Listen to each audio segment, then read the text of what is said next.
पलक बचपन से ही एक ऐसी लड़की थी जिसमें चाहकर भी कोई बुराई नहीं निकाल सकता। हर कोई कहता कि वो पत्थर को छू ले तो वो भी सोना बन जाए। एक दिन माँ कहती है, पलक भागकर जा, डॉक्टर को लेकर आ बेटा, पापा की तबीयत काफी खराब है।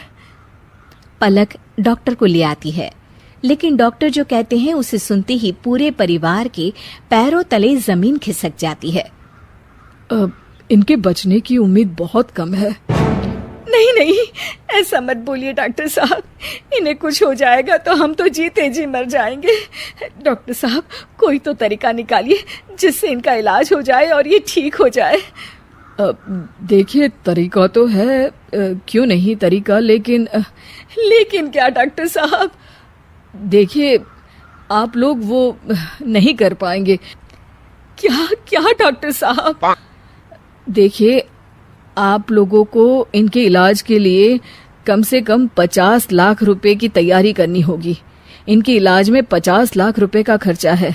डॉक्टर विदेश से बुलाने होंगे। 50 लाख का नाम सुनते ही माँ बेटी दंग रह जाते हैं। माँ रोने लगती है।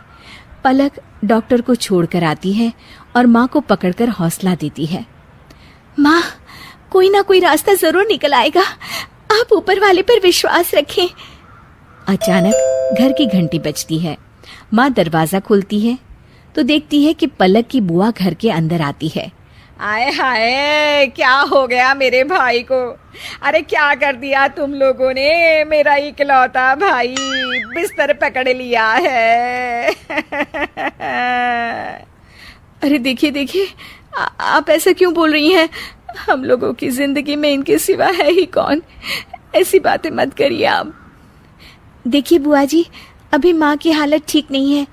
वैसे भी डॉक्टर साहब ने हमें 50 लाख रुपए का इंतजाम करने को कहा है। हम लोग उसी से परेशान हैं। लो, हो गया पैसों का इंतजाम। अरे पर पता नहीं आप लोगों को ठीक लगेगा भी या नहीं। क्यों ठीक नहीं लगेगा बुआ? जैसे भी हो, पापा को ठीक करने से ज्यादा हम लोगों के लिए और कुछ नहीं।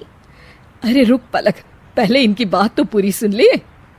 दरअसल मेरे घर के पास ही राकेश रहता है। बहुत बड़ी कोठी, कार, पैसा सब है उन लोगों के पास।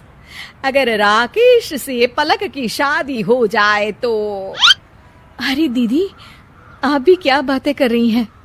ये बिस्तर पर पड़े हैं, पैसों के लिए हम मोहताज हैं और आप शादी की बात कर रही हैं। दरअसल ना, राकेश के साथ शादी करने वाली लड़की के परिवार को राकेश के माँ बाप 50 लाख रुपए देंगे। वो क्यों भला? लड़का पैसे देकर शादी कर रहा है? बात हजम नहीं हुई। अरे माँ, रहने देना, हमें क्या, पैसे तो मिल रहे हैं ना पापा के लिए। अभी ये सोच। अच्छा बुआ, आप उन लोगों से कहिए कि हमें पैसे भेज दे, मैं शादी करने के लिए तैयार हूँ। अरे बहुत अच्छे बेटा, जुग जुग जियो।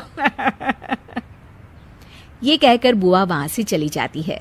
उन लोगों को पैसे मिल जाते हैं और पलक के पापा का इलाज भी शुरू हो जाता है और पलक शादी करके पहुंच जाती है राकेश के घर। राकेश बहुत ही सीधा सादा, कोई काम धाम न करने वाला लड़का होता है। वो हर किसी की बात मान लेता और एक कोने में चुपचाप बैठकर फोन देखता रहता। पलक, मैं तुमसे माफी मांगना चाहता हूँ। मैं तुम्हारे लायक नहीं था, लेकिन फिर भी तुम्हें मुझसे शादी करनी पड़ी।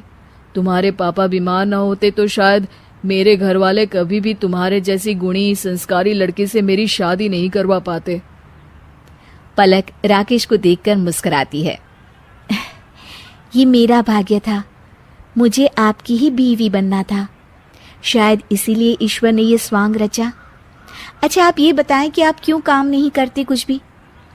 अरे मैं कुछ कर ही नहीं सकता हूँ, मैं ज्यादा पढ़ा लिखा नहीं हूँ ना। ऐसा नहीं है कि मैंने कभी कोई काम नहीं किया, लेकिन हाँ, जब भी कोई काम करता कोई ना कोई मुझे बेवकूफ बनाकर निकल लेता। अच्छा कोई बात नहीं, अब मैं आपके साथ हूँ ना, कोई भी आपको बेवकूफ नहीं बना सकेगा। चलिए अब पापा से मिलने घर चलते हैं। दोनों मिलकर पलक के घर जाते हैं, जहाँ उसके पापा पलक को देखकर खुश हो जाते हैं। वो बिल्कुल ठीक होते हैं। शुक्रिया पलक बेटा, भगवान तुम्हारे जैसी बेटी सबको दे। आज मैं सिर्फ तुम्हारी वजह से जिंदा हूँ। नहीं पिताजी, ये तो राकेश के घर वाले हैं जिन्होंने मुझे बहू के रूप में स्वीकार किया, वरना ये सब मुमकिन नहीं था। मैंने तो सिर्फ वक्त पर अपनी बुद्धि और विवेक से काम लिया। राकेश उन लोगों के साथ मिलकर घर आता है और अगले दिन, पलक, मैं आज से काम पर जाऊंगा। लेकिन फिर कोई आपको बुद्धू बना दे तो? आज तक किसी ने मुझे इतना महत्वपूर्ण नहीं माना था जितना तुमने कल अपने पापा के सामने कहा। वो मरकर जिंदा हो गए सिर्फ तुम्हारे बुद्धि और विवेक के सहारे, सही समय में बिना नफा नुकसान के सोचे। तो पलक, मैं तो एक अच्छा खासा इंसान हूँ। वाह जी वाह, सही बात है।